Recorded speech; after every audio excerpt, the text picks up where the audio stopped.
آخری حج میں ہائے ہائے ہائے ہائے ہائے ہائے، جب ابوا کے قریب پہنچے، 60-70 ہزار کا مجمع تھا آپ کے ساتھ، اور قریب پہنچے تو اونٹنے کا رخ ماں کی قبر کی طرف پھیر دی۔ وہاں ابوا میں قبر ہے حضرت آمنہ کی۔ سن 2000 میں گیا تھا، تو میں وہاں اس جگہ، وہ آدمی جا تو سکتا نہیں، کوئی رہبر ہو تو جا سکتے ہیں، تو اللہ نے ایک رہبر ٹکرا دیا تھا، تو میں وہاں پہنچا تھا۔ زندگی گزری سفروں میں، ایسا سفر کبھی نہیں کیا۔ بیت اللہ کے اندر 2 دفعہ گیا، وہ کیفیت نہیں بنی جو حضرت آمنہ کی قبر پہ بنی۔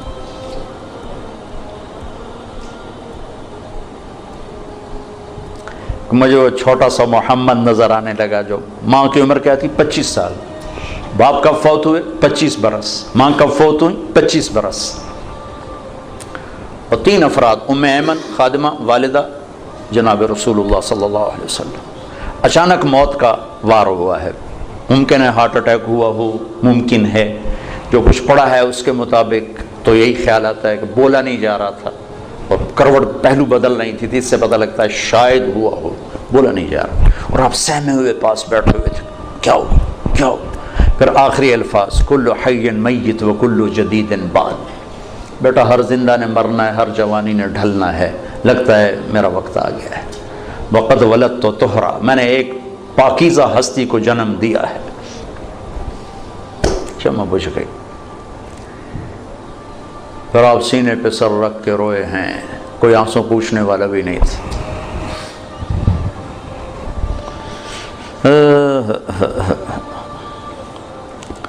پتھر جوڑ کے وہاں نیچے اترے تو آپ پھر بھاگ کے اوپر چڑھ گئے۔ پہاڑ ہے اتنا اونچا، اس سے تھوڑا سا اونچا ہے، پھر اوپر چڑھ گئے۔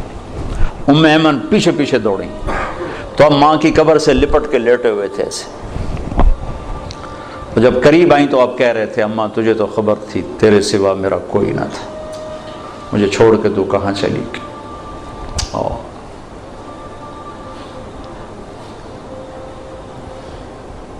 دوبارہ جہاں ایک دفعہ چلا جاؤں دوبارہ جانے کی تمنا نہیں ہوتی، وہاں جانے کی تمنا ہوتی کہ دوبارہ اللہ موقع دے تو میں وہاں جاؤں۔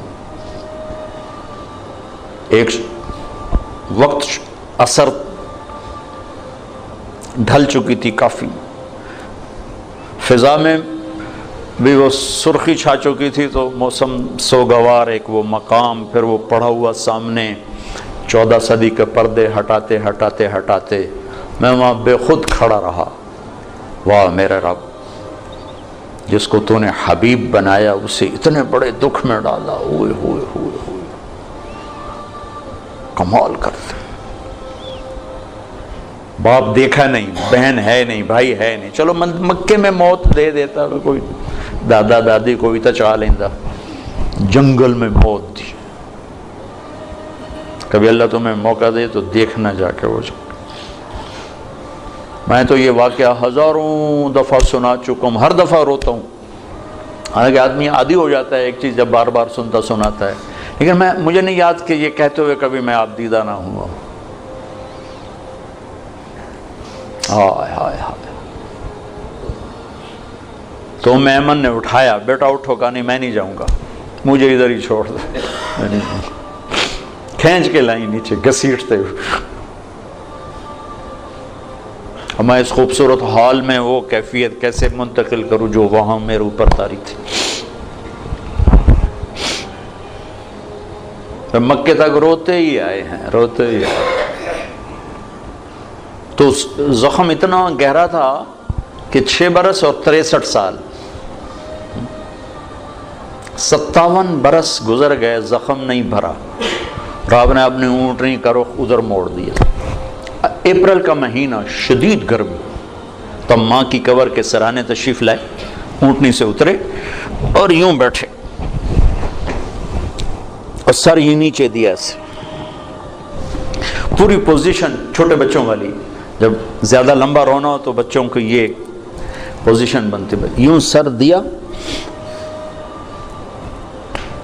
پھر آنسوں کی برسات لگ گئی، روتے روتے ساری دہڑی تر کرتی۔